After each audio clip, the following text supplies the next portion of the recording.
Ассаламу алейкум. Амансыздар бардактуу замандаштар, ардактуу кыргызстандыктар, ардактуу мусулман муртугандар. Ош шаарынын дагы бир Амир Темир атындагы көчөсүн сиздерге көргөзүп берели. Тагыраагы асфальт жаңы гана басылган. Биринчи катмары. Ал эми экинчи бөлүгү бул каткандан кийин дагы басылат экен буюрса. Биринчи слой басылыптыр. Экинчи слой да бар экен. Гапар Айтиев атындагы көчө менен бириккен жери ушул.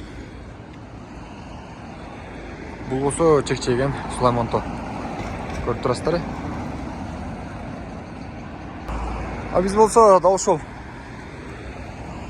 Кыргыз-Өзбек Батыралы Сыдыков атындагы эл аралык университеттин жанындагы Амир Темир көчөсүн тартып чыгарып атабыз. Эскертип коелу дагы бир жолу. Биздин чет жерде жүргөн мекендештерибиз бул нерсени көрүп кубанат болуш керек. Караңыздарчы. Бул асфальт аягына сон болуп басылыптыр. Мына мен азыр буту менен басып көрүп аягында сүйүнүп атам. Буюрса могул жакта лоток коюлган, бордюр дагы коюлган. Эми ушул жерге дагы бир кийинкisi койсо муну келип басат, жабат. Көрүп турасыздар. Анан бир нерсе мени ойлондуруп атат. Мына люк.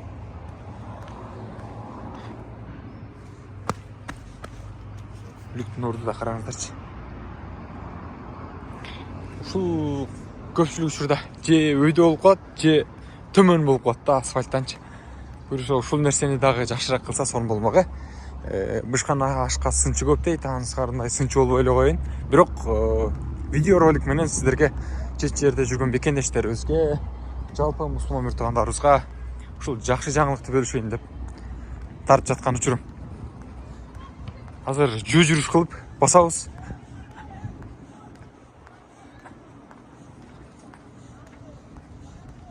Асфальт мындай сон болгондо муш. Буюрса мына экинчи слой дагы басылса.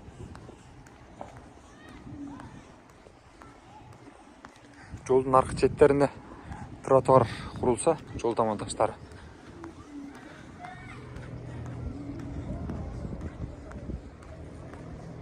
Ол жакты. Кечки саат 8-ден өтүп калды.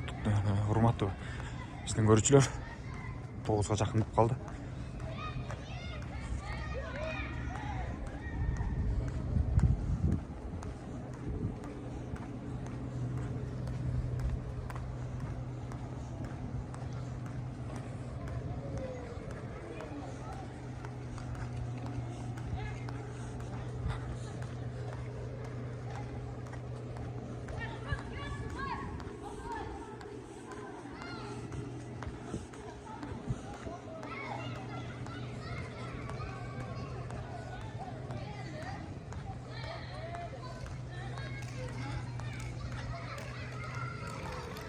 Мына кичинекей бөбөктөрдү караңыздарчы, ойноп жүрүшөт. Урматтуу мекендештер, өзүңүздөргө белгилүү болгондой, Москва шаарында рейдтер, массалык кармоолор күч алууда. Андыктан документи жок жүрүүдөн абайлаңыз. Эң башкысы официалдуу адамдарга кайрылыңыздар. Таза регистрация мыйзамдуу түрдө даярдайбыз. Мөөнөт өтүп кетсе, базадан чыгып кетсе, Сахаровага карточка, ДМС, ИНН, СНИЛС, ОМС, медкарта, трудовой договор, кара тизмеден текшерүү, иш кагыздарда кандай көйгөй болбосун кайрылыңыздар. Байланыш WhatsApp номерибиз +7 903 107 30 41. Анан да документиңиз туура эмес болуп калса, акчаңызды кайтарабыз. Бүгүн күнгө карай жекшемби, эс алуу күн болду. Ал эми майрамдардан катар алсак 1-июнь эл аралык балдарды коргоо, аны менен катар балдардын күнү катарында майрамдалган майрам.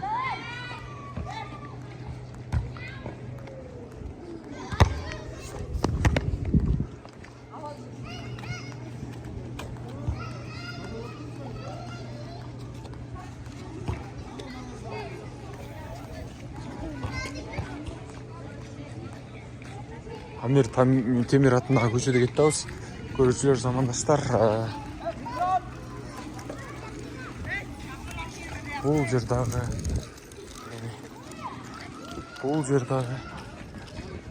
асфальт бул жактарга жаңы эле басылып турбу? Ысык бойдон турат.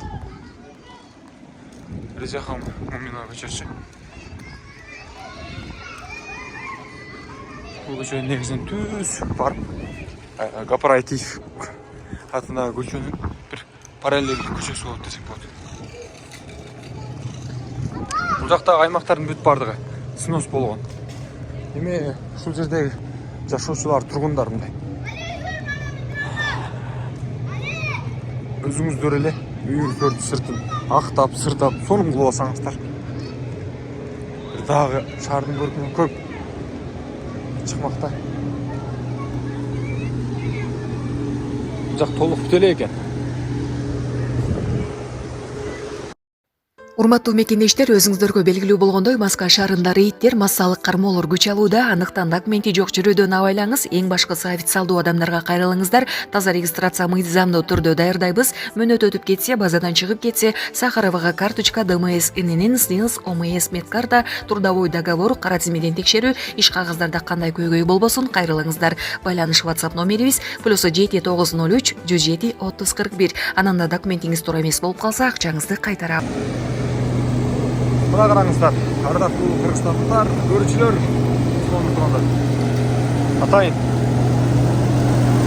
жаңы басылған асфальтты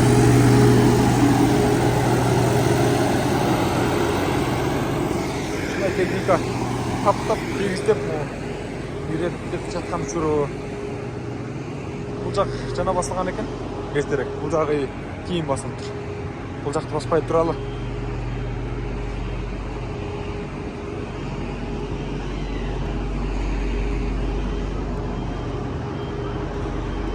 Бұйырса, бұл жаққа дағы жарықтықтар қойылады екен. Азырынша мол жарықтықтар бар екен. Ескі бұрынғы. Бұл толық бүтелек. Болғанда сіздерге жұмыш болып жатауы, болбой жатауы деген тиянақтуу нәрселерді көргізгіміз келіп тұрады. Жұмыш деп ушуну айтат. Саат 8-ден өтүп кетти, 9-дун айланасы болуп калды. Бұл жақта жұмысшылар иштеп атышат. Болушунча.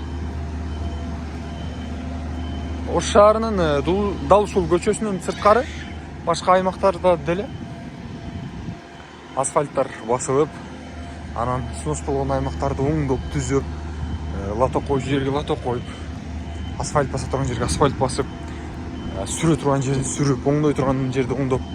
Кыскасы, буга чейин мынча техника каякта болду экен деген ой келди. Эми мындай өнүгүү болуп, эми жылыш болуп жаткан ушул жерден байкоого болот да. Ушул убакка чейин асфальт басылбай, мончолук Кыргызстандын тагыраагы Ош шаарынын тарыхыначы мындай.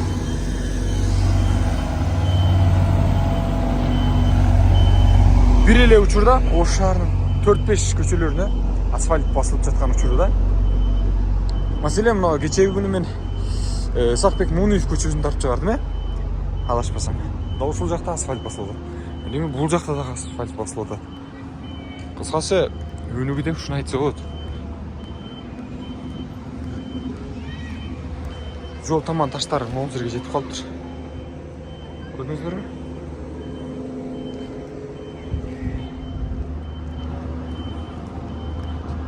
Мындай брусчаткаларды басышат экен.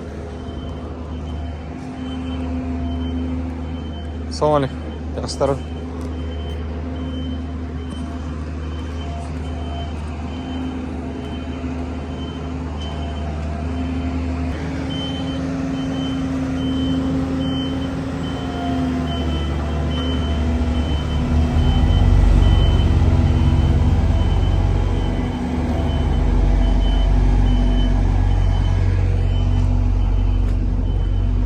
Керемет сонун мыкты жумуштун үстүндөгү көрүнүшкө күбө болуп отурабыз.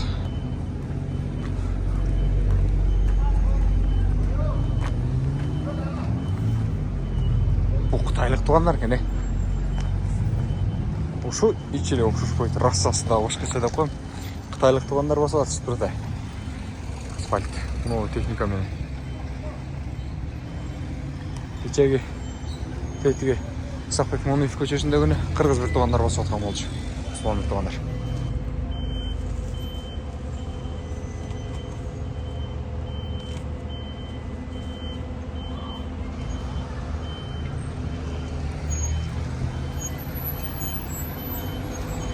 Рыспек Абдыкадыров көчөсү менен кесилишкен жер могу жүрчү. Өткөн чыгарылыштарды эсиңиздерде, мен могу Амир Темир көчөсүнүн ар жагын Мамыров көчөсү менен бириккен жерден баштап бир агын көргөзүп бергем, асфальт басылган аймакты ше. Бүгүн болсо ушул жакты басыптыр. Кыска убакыттын ичинде ушундай жакшы жумуш болуп жатканы бизди кубандырат. Көрүүчүлөр, замандаштар чоң сыймыкташак болот.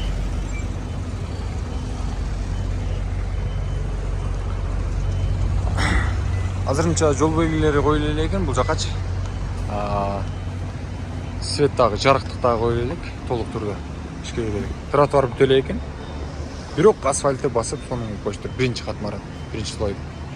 Көрдүңүздөр, Биз жол жырактын тушуна келип турабыз. Жол жырак бул жерде негизинен иштебей атыптыр.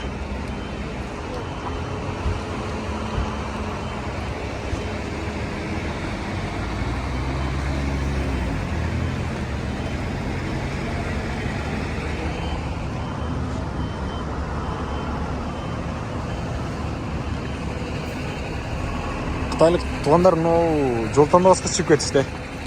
Негизинен келечек жактагы Пекин билесиздер да? Ошол жерде аябагандай көп мындай жол тандабы суналар турат. Көпчүлүгүн ушул кытайлык туугандар менен. Мен айтарым эмне? Жол тандабы суналар аябагандай көп ичет. Ошого жараша каражат керек. Ал эми мен да болсо ушундай каражатты, ушундай акчаларды, байлыкты ушул кыргыз мусулман бир туугандарыма, ушул кыргызстандык бир туугандарыбызга баардыгына каалайм. Буюрса акчаны көп таап, берешендик кылып, бир мечиттерди көп салалы, билим ордолорду көп салалы, Кыргызстаныбыз өнүксүн, бийик имараттарга жетишели, мындан сырткары өнүгүү тармагында мамлекетибизге жардам берели. Кол кабыш кылыпчы. Айтарым ошол гана. Ар бир кыргызстандык эч качан зарыкпасын акча жагынан. Эч ким кыйналбасын. Чет мамлекетке чыгып, эс алгана гана барып келүүсүн каалайм. Анан мигрант болуп кыйналып иштебесин эч качан каалабайм. Жалпыңыздарга ушул нерсени келеп кетем. Мусулман туугандар, тилегенибиз жакшылык гана. Бүгүнкү жакшы нерсеге күбө болдум ушул. Сиздер менен да бөлүшөйүн дедим. Тез жарыя каналы ушул жаңылыкты чыгардык. Кийинки чыгарылыштарга чейин амандыкта туруңуздар. Буюрса колдоо көргөзүп туруңуздар биздин каналгачы.